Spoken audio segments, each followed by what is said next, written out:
साधूनां शरणं प्रपद्ये। श्री राम जय जय राम। श्री राम जय जय राम। श्री राम जय जय राम। श्री राम जय जय राम। श्री राम जय जय राम। श्री राम जय जय राम। श्री राम जय जय राम। श्री राम जय जय हनुमान गोसाई। जय जय हनुमान गोसाई। कृपा करो गुरुदेव की नाई। कृपा करो गुरुदेव की नाई। जनक सुता जग जननी जानकी। जनक सुता जग जननी जानकी। अति प्रिय करुणा निधान की। अति प्रिय करुणा निधान की। आगे जुग पद कमल मनाओ। आगे जुग पद कमल मनाओ। आगे जुग पद कमल मनाओ। आगे जुग पद कमल मनाओ। जात कृपा निर्मल मति पाओ। जात कृपा निर्मल मति पाओ। मंगल भवन अमंगल हारी।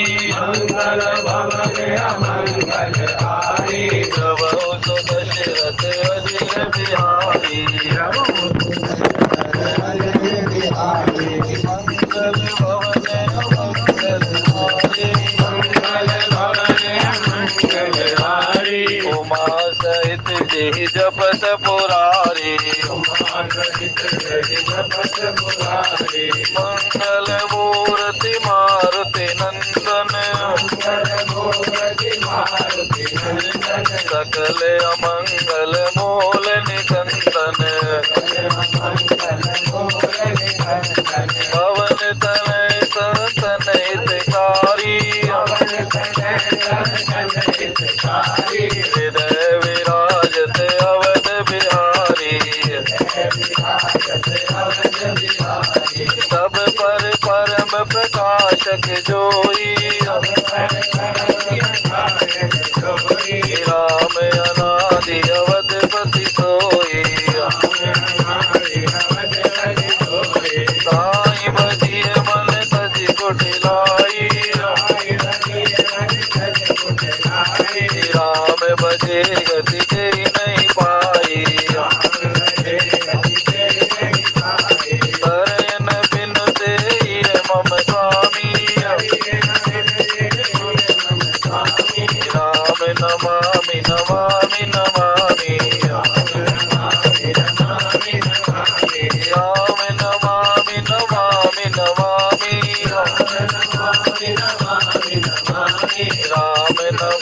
नमामि नमामि। राम नमामि नमामि नमामि। श्री गुरु चरण सरोज रज निज मन मुकुर सुधार। वर्णौ रघुवर विमल यश जोदायक फल चार। सियावर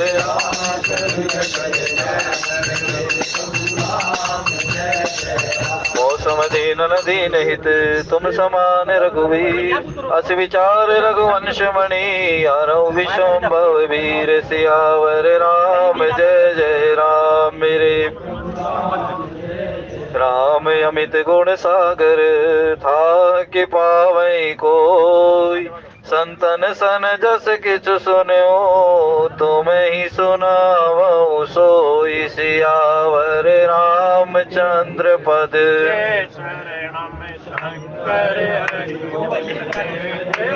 बोलिए रामचंद्र महाराज की।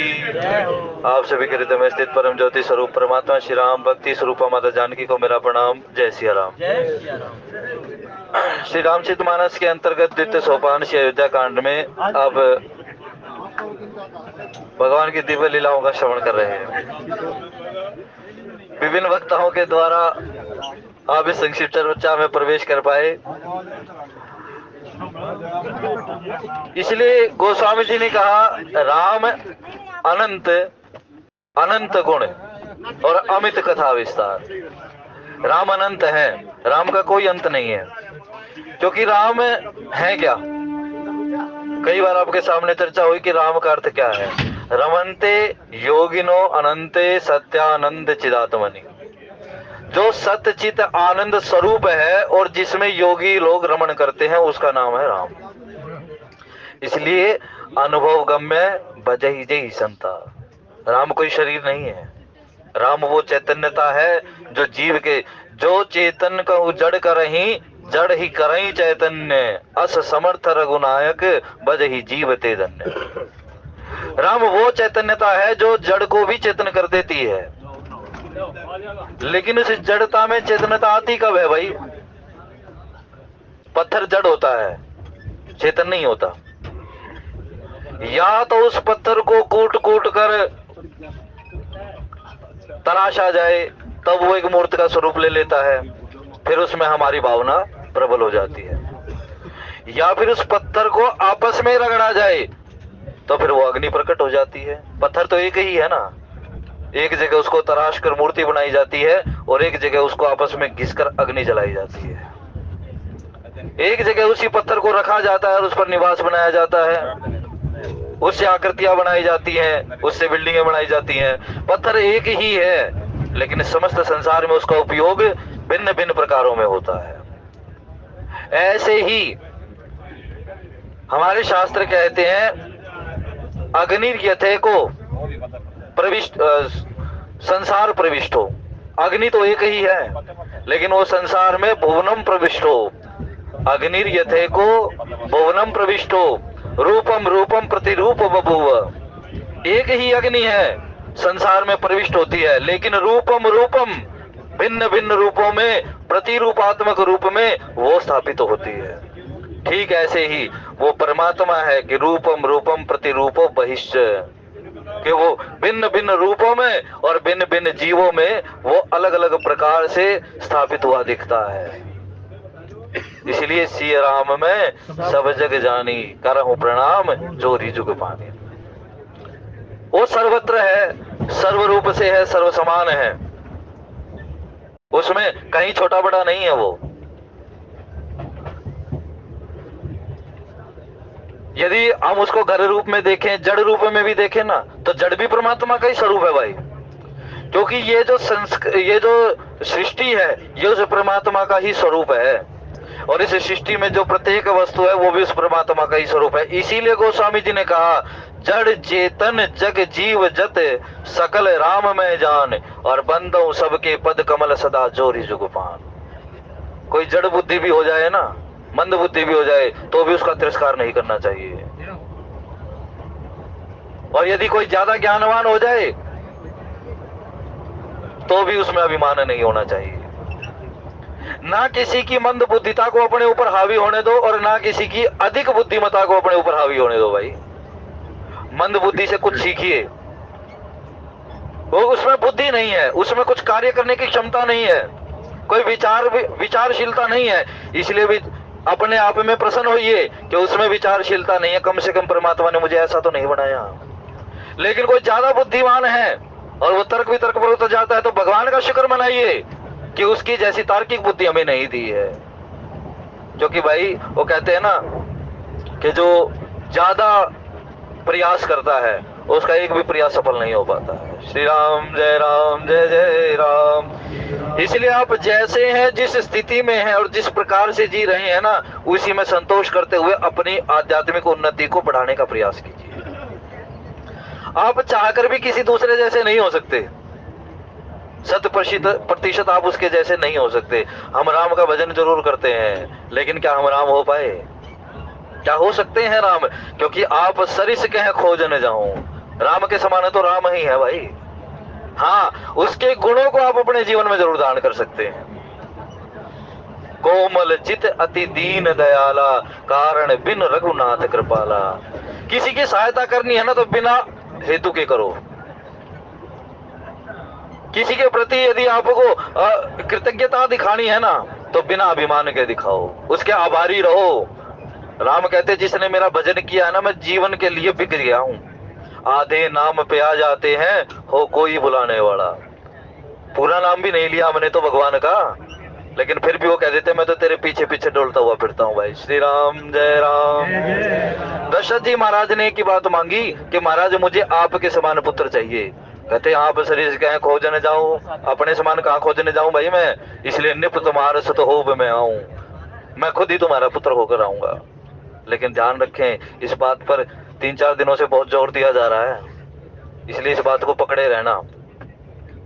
राम दशरथ के ही नहीं है, राम समस्त संसार के। तुम मुझे बांधना चाहते हो ना, हम भी क्या करते हैं, हम भगवान को बांधना चाहते हैं। मैं साधन करता हूं, मैं भजन करता हूं तो राम मेरे ही है क्या? क्या समस्त संसार के नहीं है? राम कहते मैं आ तो गया तुम्हारी साधना से। इसलिए आपने देखा होगा जो महात्मा लोग होते हैं ना, वो अपने लिए नहीं जीते भाई, वो समस्त संसार के लिए जीते हैं।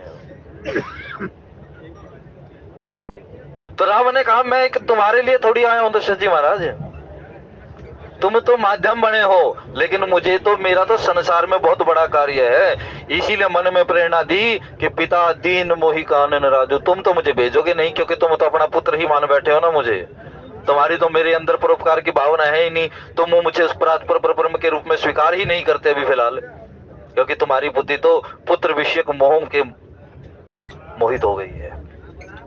इसीलिए संतान में भी ऐसी बुद्धि रखो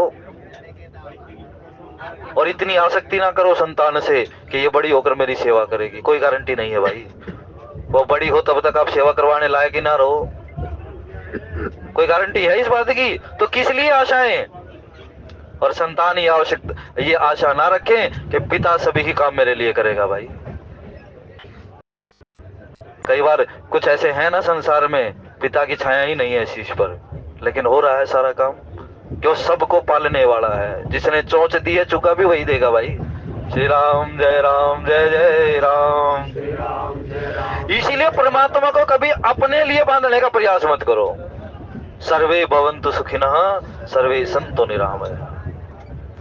आपने मुझे सामर्थ्य देना है, आपने मुझे ज्ञान देना है ना, तो ज्ञान ऐसा दो मेरे को कि वो ज्ञान संसार के लिए प्रयुक्त कर पाऊं मैं, वो मुझे बांधने वाला ना हो ज्ञान, क्योंकि हमारा ज्ञान हमें बांध लेता है, ज्ञानी होकर ही रह जाते हैं, आगे बढ़ ही नहीं पाते।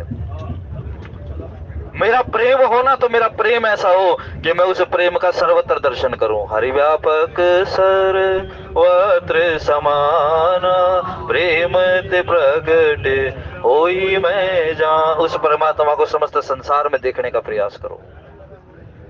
वो कहाँ नहीं है? मुझे महाराज रास्ता बता दो कि मैं कहाँ रहूं। अरे महाराज मुझको पूछते हो, लेकिन मैं तुमसे पूछता हूं कि ऐसा स्थान तो बताओ जहां तुम नहीं हो। मुझसे ये पूछते हो कि मैं कहाँ रहूं, लेकिन मैं तुमसे एक बात पूछता हूँ कि मुझे ये तो बताओ तुम कहाँ नहीं हो। जैसे उद्धव ने जाकर गोपियों को कहा, अरे भजन किया करो, भगवान का नाम लिया करो। गोपियां कहती तू भजन का नाम लेता, लेकिन हमें ये तो बता हम भूलें कैसे उसको भाई। यह है प्रेम की भावना। राम जी कहते देश काल अवसर अनुसारी बोले वचन विनीत विचारी तात कहूं कछु करूं डिठाई अनुचित छब जान लड़काई। लेकिन देखो काम तो संसार का करना चाहते हैं, लेकिन राम कहते कुछ मेरे से त्रुटि हो जाए तो मुझे पहले ही माफ कर देना। जान ही लड़काई, मेरा लड़कपन जानकर कि मैं बालक हूं आपका। बालक कभी कभार अनुचित कर देते हैं, लेकिन क्षमा बड़न को चाहिए छोटन को उत्पात। और का विष्णु को बिगड़ गयो जो भृगु मारी लात। भृगु ने छाती में लात तो मारी, लेकिन क्या बिगड़ा नारायण का? उल्टा अपने कुल के लिए ही विपत्ति को बुलावा दे दिया महाराज। फिर कहा कि मैं आपको एक बड़ी विचारशील बात कहता हूं कि मैं अगर आपको कुछ कह रहा हूं ना तो आपको बुरी ना लग जाए, क्योंकि आप अभी फिलहाल दुखी हैं और दुखी व्यक्ति को कुछ भी समझाने में समझ नहीं पाता। कितना भी प्रयास करो उसमें कोई भी आ गया। जो व्यक्ति दुखी हो जाता है ना, भरत जी महाराज को समझाने का प्रयास किया, लेकिन भरत जी महाराज कहते हैं महाराज आरत काह न करे मांगो आज त्याग निज धर्मो, मांगो भीख त्याग निज धर्मो और आरत काह न करे कुकर्मो। अपना स्वभाव छोड़ देता हूं, लेकिन मांगो भीख, मैं भीख मांगता हूं आज आपसे, कुछ याचना करता हूं मैं आपसे। निज धर्मो, मेरा धर्म है पुरुषार्थ करके कमा लेना, लेकिन मैं यहाँ पुरुषार्थ नहीं कर रहा, मैं तो आपसे हाथ जोड़कर याचना कर रहा हूं। क्योंकि मैं दुखी हूं इस समय। इसलिए दुखी व्यक्ति को इस प्रकार से सहलाओ, दुखी व्यक्ति को इस प्रकार से समझाओ कि उसके अंदर हीन भावना उत्पन्न ना हो। भरत जी महाराज कहते दुखी व्यक्ति क्या काम नहीं करता, और यही दुखी व्यक्ति आज दशरथ जी हैं। राम कहते मैं ज्यादा दुख में नहीं रहता भाई, जहां रोना पीटना रहता ना, मैं वहां रहता ही नहीं हूं, मैं चला जाता हूं। कैकेयी ने हठ ठान रखा है कि राम नहीं जाएंगे तो मैं अपने प्राणों का त्याग कर दूंगी, जबकि करना जाना कुछ नहीं, होना जाना कुछ नहीं है। कैकेयी त्यागेगी नहीं अपने शरीर को, क्योंकि उसे पता है राम रुकेंगे नहीं। इसलिए हम हठ धारण करते हैं ना, तो हमें खुद पता होता है कि इसका परिणाम अच्छा नहीं है, लेकिन हम क्या कह देते हैं, भाई मेरा तो स्वभाव ऐसा है, मैं छोड़ ही नहीं पाता भाई। श्री राम जय जय राम। कभी विचार कर देखो इस बात को। यदि मैं सुरेंद्र जी को समझाने लगूं ना ऐसा नहीं करना चाहिए, सुरेंद्र जी के क्या करूं महाराज, प्रयास तो बहुत करता हूं लेकिन स्वभाव छूटता ही नहीं, क्या करूं।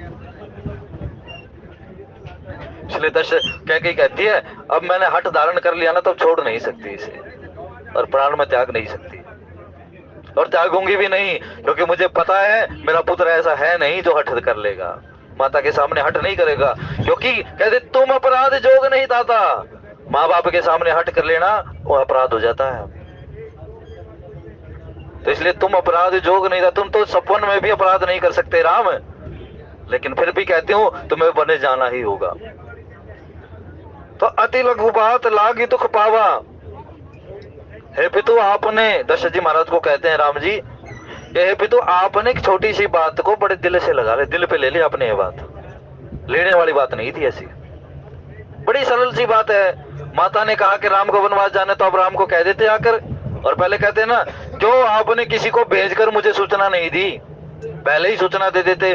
बोले यदि पहले तुम्हें सूचना दे देता तो बात यहां तक पहुंचती नहीं भाई, कैसे भूमिका बनती इसकी।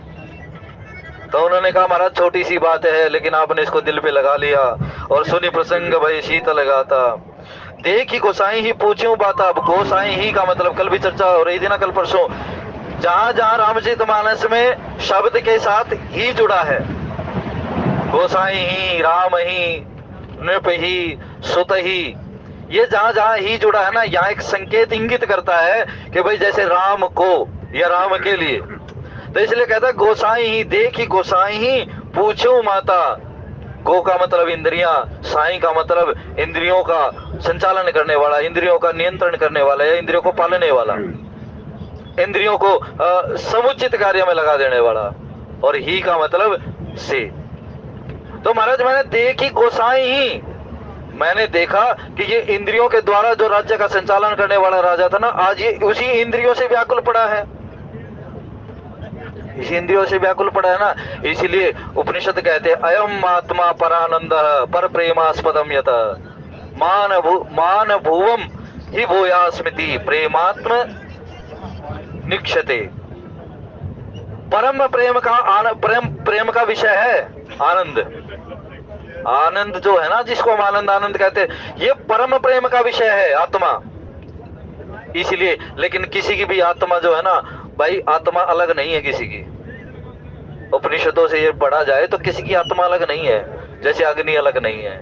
इसलिए उन्होंने कहा प्रत्येक व्यक्ति उस पुंज से कहता है, कोई भी ये नहीं चाहता कि भाई मेरा मरण हो, मेरा शरीर छूट जाए। इसलिए ये आत्मा का स्वभाव ही है कि परम आनंद की प्राप्ति है। तो मैंने आपको देखा कि आप इंद्रियों से, हमें जिन इंद्रियों से संसार के लिए काम लेना चाहिए, वही इंद्रियां आज हमें भी किल कर बैठी हैं। ऐसा होना नहीं चाहिए।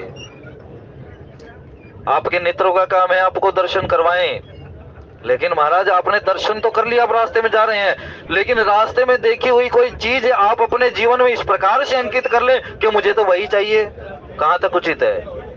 क्योंकि हो ही नहीं सकती, वो प्राप्त नहीं हो सकती। इसीलिए आंखों का काम है मात्र देखना, तो आप देखते चले जाइए, आप रास्ते में चले जा रहे हैं, लेकिन उसको अपने दिल पे मत लगाइए भाई उस बात को, क्योंकि उससे लेना देना कोई नहीं है, केवल समय ही बर्बाद है। उसके बारे में चिंतन करते रहोगे, होना जाना कुछ नहीं, और समय भी बचेगा नहीं। श्री राम जय जय राम। तो कहते मंगल समय स्नेह बस सोच परिहरियतात आयुष दई हर्ष ही कही पुल के प्रभु का। राम जी कहते हैं तो बड़ा प्रसन्नता का विषय है कि मुझे वनवास में जाना पड़ रहा है, मेरी माता ने मेरे लिए वन मांग लिया, जय सब भांति मोर बड़ काजू, और मुनिगण मिल ही विशेष वन, सब ही भांति हित मोर, ते मैं पितु आयस बहुरी सम्मत जननी तोर। माँ ये तो बड़ा पितु, ये तो बड़ा सुंदर समय है और बड़ा प्रसन्नता का विषय है कि मुझे वन जाना पड़ रहा है, लेकिन पुत्र तो इतनी उन्नति को प्राप्त होने वाला है और आप दुखी होकर पड़ गए हो। ये तो उचित बात नहीं है। पिता को तो बल्कि उसका उत्साह बढ़ाना चाहिए। आपने फिर मेरे में योग्यता ही क्या देखी? यदि आप अपने पुत्र में योग्यता देख दे तो आप योग्यता देखकर आप वशिष्ठ जी को ये कहने गए कि मैं इसे राजा बना रहा हूं, तो आपने ये नहीं कहा कि महाराज जहां इसकी आवश्यकता हो इसकी योग्यता यूज करो, इसकी योग्यता का लाभ उठाओ ना। मैं राजा बनकर क्या उपयोगी होऊंगा? क्योंकि आपको जानना चाहिए कि मैं आपका पुत्र हूं ना, तो आपके पुत्र पर किनका सहज स्नेह है? ऋषियों का सहज प्रेम है आपके पुत्र पर, इसलिए इस पुत्र आपके इस पुत्र को ऋषियों के लिए आपको उपयोग करना चाहिए। लेकिन हम क्या करते हैं? संतान को वहां लगाते हैं जहां हम प्रेम करते हैं। संतान की योग्यता कहाँ है उसको वहां नहीं लगाते हम।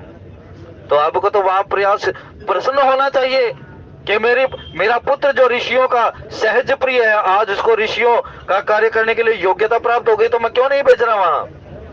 फिर उन्होंने कहा, आयुष दे हर्षी है, अपने मन में प्रसन्नता धारण कीजिए और मुझे आज्ञा प्रदान कीजिए। कही पुल के प्रभु गात। और राम जी को ये बात कहते हुए ना पहले पिता से क्षमा मांग लेते हैं कि मेरी कोई त्रुटि हो जाए तो मुझे क्षमा कर देना, लेकिन अब क्या कहते हैं? कही पुल के हृदय ये गात। राम जी को ये बात कहते कहते प्रसन्नता हो रही है। पहले क्षमा मांग लेते हैं, लेकिन अब राम जी प्रसन्न हो रहे हैं, उनके शरीर से पुलकायमानता दिख रही है। धन्य जन्म जगती तलतासु, प्रीत ही प्रमोद चरित सुनि जासु। ये भाई जो युवा पीढ़ी है ना, उसके लिए बहुत महत्वपूर्ण चौपाई है ये, सभी के लिए नहीं, और कोई बुरा मत मानना इस बात का, लेकिन हमारी जो आज युवा पीढ़ी है ना, वो इस मार्ग से भटकती जा रही है। अपने माता पिता को उल्टा जवाब देने में कोई पीछे नहीं देखती। उन्होंने कुछ बातें कही तो तुरंत उस बात का प्रतिकार कर बैठते हैं। लेकिन राम जी क्या कहते हैं? हम राम के अनुगामी है ना, हम ऋषियों की संतान हैं। राम वो ऋषि है जिसने जो कहा वो कर कर दिखाया है। तो धन्य जन्म जगती तलतासु, राम कहते हैं ऐसा पुत्र इस संसार में धन्य है, पित ही प्रमोद चरित सुनि जासु, जिसके पिता को उसके करनी सुनकर प्रसन्नता होती हो।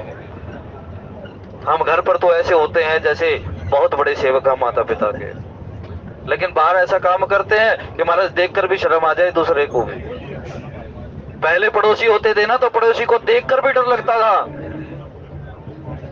राम जी कहते सपने में भी रघुवंश के जो संतान है ना, वो सपन में भी कुमार्ग पर पग नहीं रखती।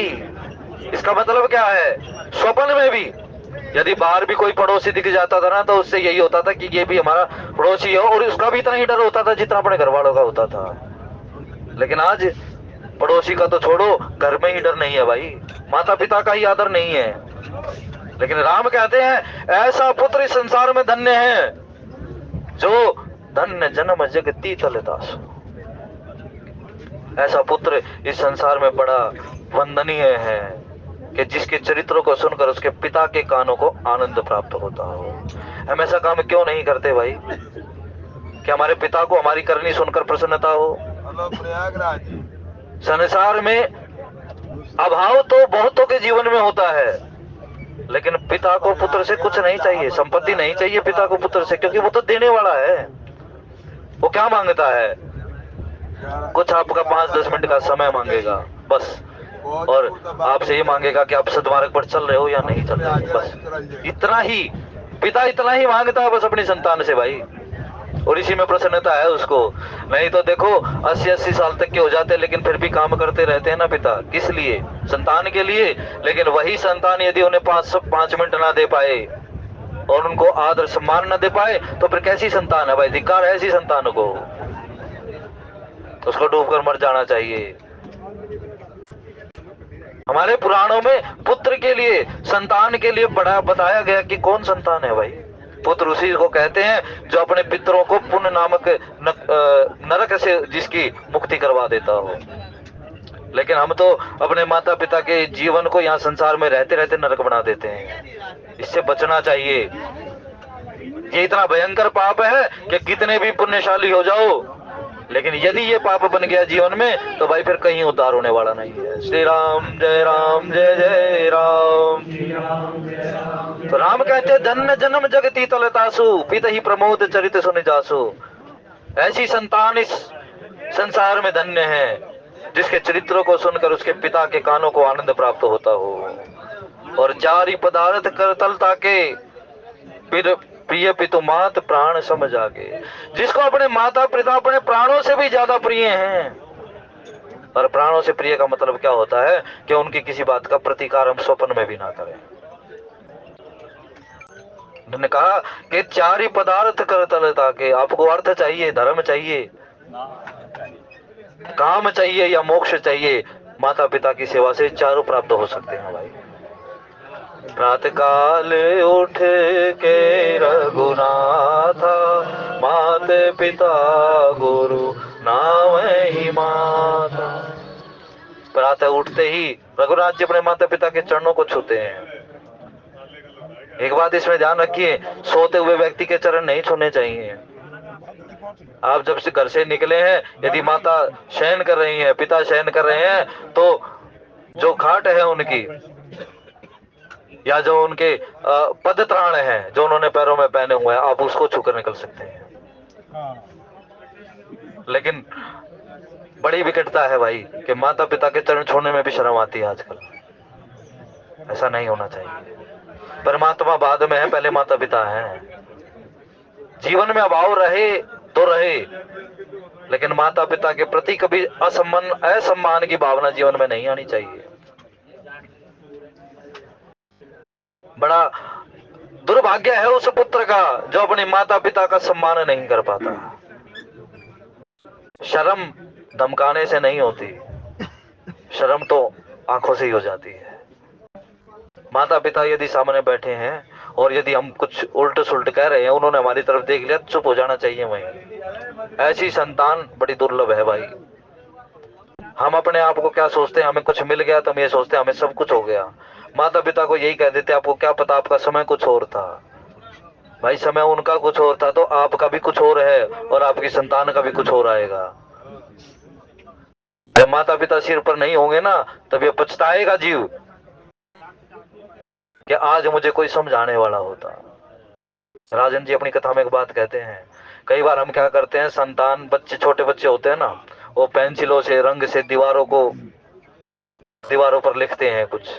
आज माता पिता क्या करते हैं, टाइल लगवा ली ना तो कहते तो गंदा कर देगा इसको। लेकिन अपना समय याद करो कि आप उन दीवारों को किस प्रकार से लिखते थे और आपके माता पिता इसको देखकर प्रसन्न होते थे कि हमारी संतान लिखना सीख रही है, हमारी संतान कुछ करना सीख रही है। इतना ये ऐसे रंग हैं जो आज आधुनिकता में हम छोड़ते चले जा रहे हैं भाई। हमारा जीवन सजेगा कैसे? हम रंगों को तो छोड़ते चले जा रहे हैं, प्रसन्नता रही नहीं जीवन में। आधुनिकता इतनी फैल गई जीवन में, क्या टाइल नहीं। श्री राम जय जय राम। अरे वो घर धन्य है जिसके संतान है उसके घर की दीवारों को बांटती हैं। अपनी संतान को सिखाइए। यदि आपको लगे ना कि आपकी संतान में चेतना नहीं है कि वो दीवारों पर लिखे, तो खुद पकड़ाइए पेंसिल उसके हाथों में, लिखना तो सीख। और माता पिता तो भाई बड़े प्रसन्न होते हैं इस चीज को देखकर। जो बालक कहे तो तरी बाता। बालक यदि तोतली बात कहता ना, तोतला बोलता तो माता पिता को बड़ा आनंद आता है। तो बालक की तो खुद राम से सीखो ना। रामचरित क्या कहती है, ठुमक चलत रामचंद्र और बाजत भजन। वो जब ठुमक ठुमक कर चलते हैं ना रघुनाथ जी महाराज, तो पिता बड़ा प्रसन्न होते हैं, माता बड़ी प्रसन्न होती है। उनको बाहर से आवाज दी जाती है कि खाना खा लो, लेकिन रघुनाथ जी वहां मित्रों के साथ बैठकर आते नहीं है। तो पिता धमकाते नहीं है बल्कि प्रसन्न होते हैं और फिर वो खाना छोड़कर उसे लेने चले जाते हैं। भाई ये रंग हमारे जीवन से कहीं चले गए हैं, इन रंगों को वापस लौटाइए, अपने जीवन को रंगीन बनाइए। ये जो आनंद है ना जीवन में, यही भक्ति है। श्री राम जय राम जय जय राम। श्री राम जय राम जय जय राम। छोटे बालक है ना घर में, उनके चरणों को अपने शीश पर लगाइए। छोटी कन्या है घर पे तो उसके चरणों को छूइए। 8 साल तक की कन्या को भगवती का स्वरूप बताया जाता है। कैसे अभाव रह जाएगा जीवन में भाई? कैसे नहीं भक्ति मिल जाएगी इस जीवन में? कैसे नहीं प्रसन्नता आएगी? या जीवन कब नहीं आपका सुगम हो जाएगा? इतना सुंदर जीवन हो जाएगा कि आपको पता ही नहीं लगेगा मेरा जीवन सुधर कब गया है। बाहर मित्र ढूंढने की आवश्यकता नहीं है, घर में आश्रय ढूंढो। जहां हो, जैसे हो, जिस देश में, जिस वेश में, परिवेश में रहो, राधा रमण राधा रमण राधा रमण कहो। जिस हाल में, जिस काल में, जिस चाल में रहो, राधा रमण राधा रमण राधा रमण कहो। इसलिए बार बार विनती है कि आपके जीवन में यदि कोई रंग छूट गया हो ना, तो उस रंग को जीवन में लाने का प्रयास करो भाई। श्री राम जय जय राम। श्री राम जय जय जय। तो 4 ही पदार्थ करतल ताके, चारों पदार्थ उसके हाथों में आ जाते हैं। यानी वो जिस हाथ में काम डाले ना, उसी में सफलता है उसको। उसका धर्म भी सुलभ है, उसका कर्म भी सुलभ है, उसका अर्थ भी शुद्ध है और उसकी गति भी निश्चित है। जब वो नारायण आकर सामने खड़े हुए ना, और वो पुत्र अपने पिता की चरण सेवा कर रहा है, कहा वरदान मांग ले मैं तुझसे प्रसन्न हूं। बोले तुम हो कौन? बोले मैं नारायण हूं। आए किस लिए हो? तेरे पिता के जो तू सेवा कर रहा है ना, उस सेवा से प्रसन्न होकर आया हूं। बोले मैंने तो तुम्हें बुलाया नहीं, मांग ले इस सेवा के बदले जो मांगना चाहता है। कहते मुझे, यदि तुम इस सेवा के बदले तुम आ सकते हो, तो इस सेवा के बदले बिना मांगे मुझे क्या नहीं मिल सकता? कहा नहीं, मैं आया हूं मम दर्शन फल परम अनूपा, जीव पाव निज सहज स्वरूपा। अरे मेरा दर्शन तो अमोघ है इस संसार में, मेरा दर्शन हो गया तो तुझे कुछ मांगना ही पड़ेगा। बोले तो मैं अपने पिता की सेवा से निवृत्त हूं, तब तक ये ईंट फेंक देता हूं, इस ईंट पर खड़े हो जाओ। ईंट को विठल बोलते हैं संस्कृत में। और वो नारायणी सीट पर खड़े हो जाते, समय बीत जाता है, पूरी रात बीत गई, लेकिन पुत्र न तो पिता की सेवा से निवृत्त हुआ और न नारायण को जाने का मौका मिला। वो सीट पर खड़े खड़े महाराज वो मूर्त रूप में प्रकट हो जाते हैं और तभी से विठलनाथ भगवान का स्वरूप प्रकट हो जाता है। बोले विठलनाथ की। प्रिय पितु मात प्राण समझ आके, जिस संतान को अपने माता पिता प्राणों से ज्यादा प्रिय है भाई, ऐसे पुत्र के लिए कोई अभाव नहीं रहता जीवन में। आयुष पाली जन्म फल पाई, ए हूं बेगी हो रजाई। कहते आयुष पाली, मैं आपकी आज्ञा का पालन करके ना जन्म फल पाई और मैं अपने जीवन का फल पालूंगा। मेरे जीवन का फल है क्या?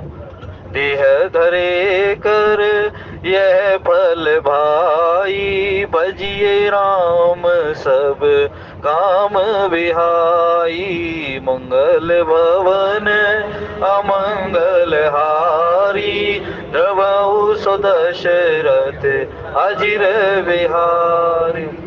इस देह को धरने का फल एक ही है, अपने कर्तव्य करते रहो और राम का भजन करते रहो। मुख में हो राम नाम, राम सेवा हाथ में।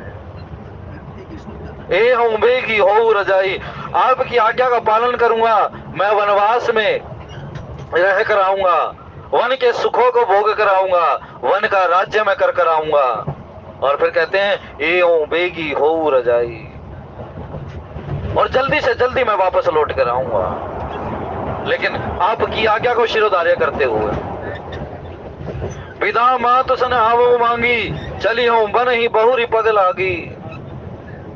लेकिन पितु आपने तो आज्ञा पहले ही प्रदान कर दी है ना, अब मैं मां कौशल्या से भी विदा मांग कर आता हूं। और चली हूं बन ही बहुरी पग लागी। आपकी आज्ञा प्राप्त हो गई, मैं अपनी माता कौशल्या की आज्ञा प्राप्त कर कर आता हूं। और उस आज्ञा के पश्चात महाराज फिर मैं वन को चला जाता हूं। राम ने कोई लाग लपेट नहीं रखी। पिता ने आज्ञा दी, पुत्र सामने खड़ा है, पुत्र का कर्तव्य बता दिया, पिता के दुख को दूर करने का उपाय भी बता दिया, और फिर कहते कि अब स्पष्ट निर्णय भी बता दिया कि अब आपको निर्णय लेने की आवश्यकता नहीं है, क्योंकि आप 2 निर्णय पहले ही ले चुके हो। पहला निर्णय, आपने मुझे राज्याभिषेक देने का प्रयास किया। दूसरा निर्णय, आप अपने ही वचनों में फंस गए हो, आप अपने ही वचनों के अधीन हो गए हो। आपने जो बिना सोचे समझे जो बातें कही ना, आज वही आपके दुख का कारण है महाराज। काहू न को सुख दुख कर दाता, निज कृत कर्म भोग सब भ्राता। इस संसार में कोई किसी को सुख दुख नहीं देता, अपने किए कर्मों के द्वारा ही हमें सुख और दुख की अनुभूति होती है। दुख है क्या? दुख यही है कि कह हनुमंत विपत्ति प्रभु सोई, जब तब सुमिरन भजन न होई। और सुमिरन का मतलब क्या है भाई? तीसरी भक्ति है, श्रवणम कीर्तनम स्मरणम। स्मरण को क्या बताया गया? यथा कथंचिन मनसा संबंधः स्मृति रुच्यते। परमात्मा के साथ किसी भी प्रकार का संबंध हो जाना उसका स्मरण भक्ति है। किसी भी प्रकार से उस परमात्मा के साथ आपका संबंध स्थापित हो जाए ना, किसी भी रूप में, ये तीसरी भक्ति है। श्रवणम कीर्तनम स्मरणम। और श्रवण भक्ति क्या है? श्रवणम नाम चरित्र गुणादि श्रुतिर भवेत।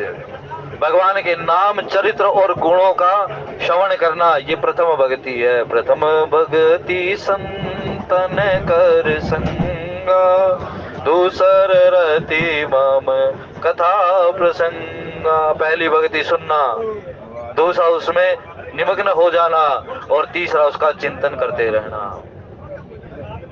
गुरुपद पंकज सेवा, तीसरी भक्ति अमान, चौथी भक्ति मम गुण गण करहि निर। तो कहते हैं ऐसा पुत्र धन्य है। मैं माता की आज्ञा लेकर आता हूँ और फिर मैं वन को चला जाता हूँ। निर्णय सुनाकर चले गए राम। अब दशरथ जी महाराज अपने दुख और कैकेयी की हट के साथ रहे, लेकिन राम को तो जो करना था वो कर चुके। राम ने जो निर्णय लेना था वो ले चुके, क्योंकि राम कीन चाहि सोई होई, करे अन्यथा अस नहीं कोई। राम जो करना चाहते हैं संसार में होता वही है। इसलिए अपने मन पर ज्यादा बोझ मत रखो कि मैं कर रहा हूं, मेरे से होगा, मेरे बिना नहीं होगा, मेरे द्वारा होगा। ये बोझ जीवन से उतार दो भाई। सब कुछ होता है संसार में। अस कही राम गवन तब कीना, भूप शोक बस उतर न दीना। और इतना कहकर राम ने वहां से प्रस्थान किया अपने माता जी की भवन की ओर। भूप शोक बस उतर न दीना। लेकिन दशरथ जी महाराज का शोक इतना है कि वो कुछ उत्तर नहीं दे पाते राम की बात का। क्यों देंगे? और देना बनता भी नहीं, क्योंकि दुखी व्यक्ति कभी विचार कर बात नहीं कहता।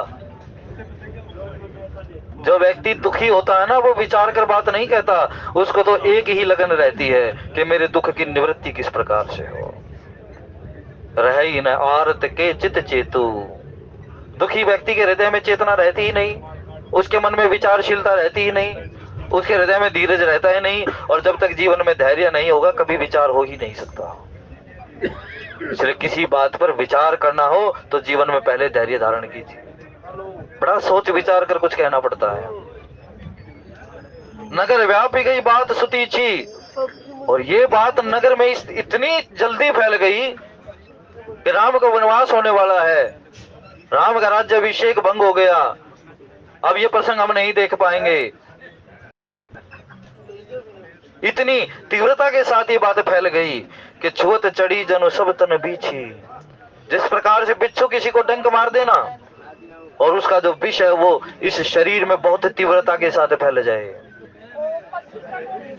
कहा जाता है यदि कोई सर्प किसी को डस ले तो उस विष को उतारने के दो तरीके हैं।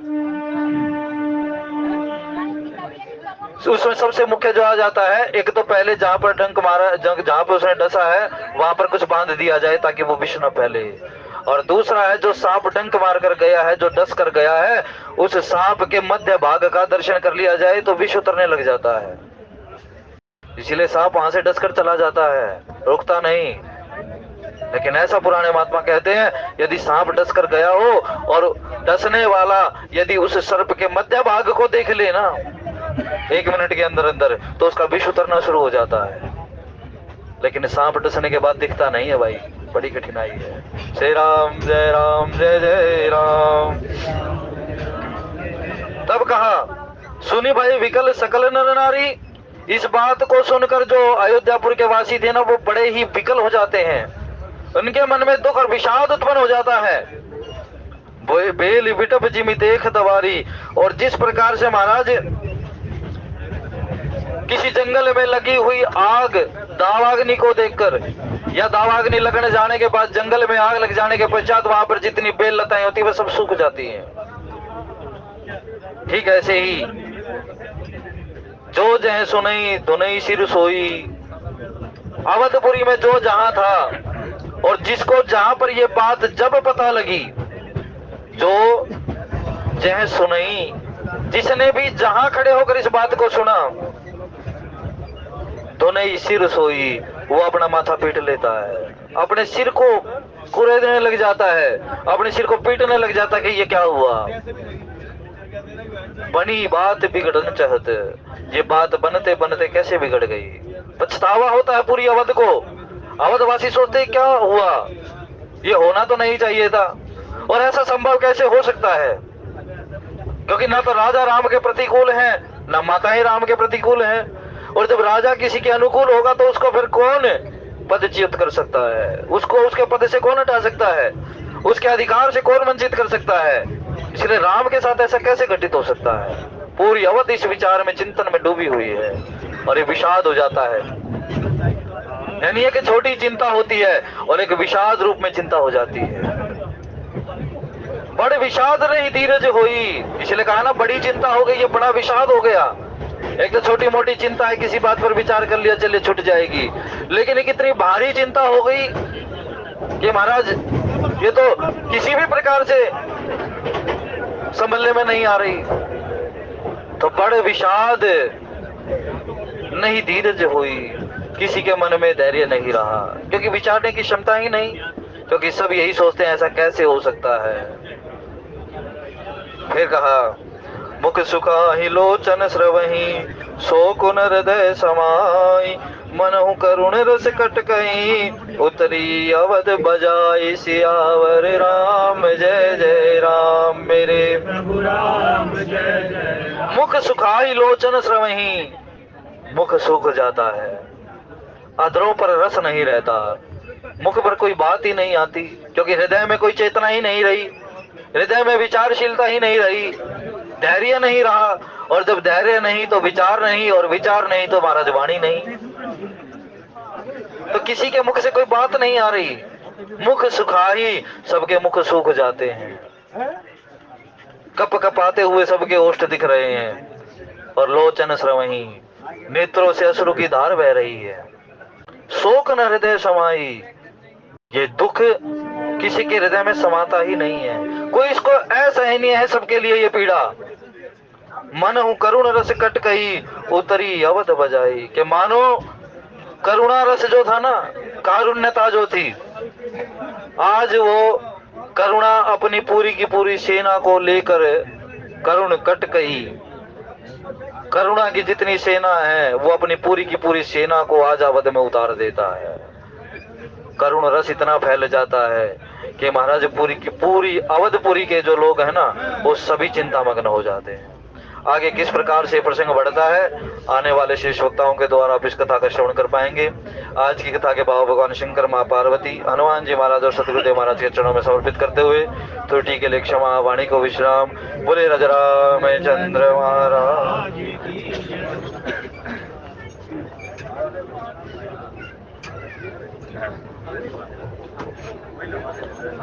बहुत ही सुंदर भाव नीरज कौशिक जी के माध्यम से आप श्रवण कर रहे थे, बहुत बहुत धन्यवाद है। आइए आरती का गुणगान करें। आरती श्री रामायण जी की, कीरत कलित ललित सियापी की, गावत ब्रह्मादिक मुनि नारद बाल्मीक विज्ञान विशारद शुक सनकादिक शेष अरु वरनि पवन सुत कीरत की, आरती श्री रामायण जी की, गारत कलित ललित सियापी की, गावत वेद पुराण अष्ट दस छयो शास्त्र सब मुनि जन धन संतन को सर्वस सारे अंश संपत सब ही की, आरती श्री रामायण जी की, कीरत कलित ललित सियापी की, गावत संतत शंभु भवानी, अरुघट संभव मुनि विज्ञानी, व्यास आदि कवि भरज बखानी, कागभ शोण गरुड़ के की, आरती श्री रामायण जी की, कीरत कलित ललित सियापी, कलिमल हरण विषय रस की, सुभग सिंगार मुक्त जुबती की, कलन रोग भव पूरे अमी की, तात मात सब विधि तुलसी की, आरती श्री रामायण जी की, कीरत कलित ललित सियापी की। बोले राजा रामचंद्र महाराज की जय। जय कराए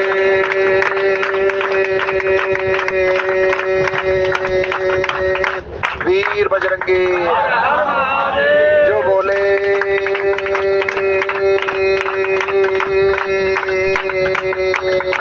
सुअभय। धर्म की अधर्म का प्राणियों में विश्व का गीता ज्ञान मानस ज्ञान। हरे हरे महादेव। बोलिए शंकर भगवान की, राजा रामचंद्र महाराज की, पवन सुत हनुमान जी की। हे भाई जगदिया जोता वाली माता, भारत माता की, भारत माता की, भारत माता की। सहयोग और शांति के लिए आप सभी का बहुत बहुत धन्यवाद। जय श्री राम, जय श्री राम, जय श्री राम, जय श्री राम।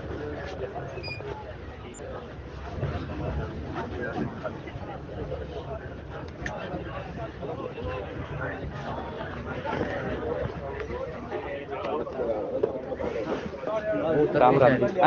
किसका फोन? किस मोबाइल? मोबाइल मेरा, मैं तो भूल ही गया।